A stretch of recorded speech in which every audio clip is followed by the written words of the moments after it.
À quelques semaines des vacances de Pâques et 2 mois et demi après la marée noire, l'inquiétude des habitants de Belle-Île déterminée à réhabiliter l'image de marque de ce haut lieu touristique auprès des vacanciers.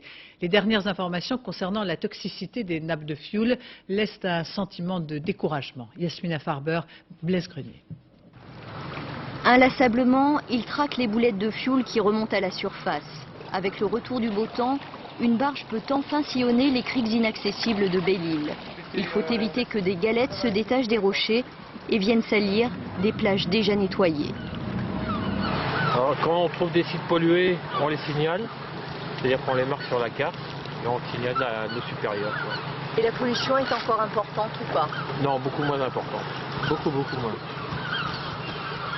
Petit à petit, Belle-Île retrouve son charme de carte postale. 3000 tonnes de fioul ramassées en 2 mois et demi, beaucoup de travail pour effacer les traces de la marée noire. Depuis le 26 décembre, il ne se passe pas un jour sans une réunion au PC de crise. Ce soir-là, le président du district ne peut éviter un sujet sensible. De nouveau, c'est reparti. C'est vrai qu'il y a dans le fioul des particules, des parties, je ne sais pas comment on appelle ça, des composants déjà cancérigènes. C'est vrai. Chaque responsable est prié de rappeler des consignes comme l'utilisation des gants. Mais déjà des bénévoles annulent leur séjour.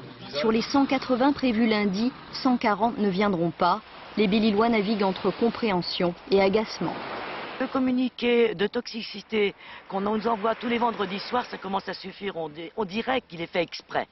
Alors que si vous prenez votre voiture, l'essence que vous y a dans votre voiture est aussi cancérigène. Donc ça suffit, l'histoire du cancer. On connaît, on a entendu, on n'est pas fou.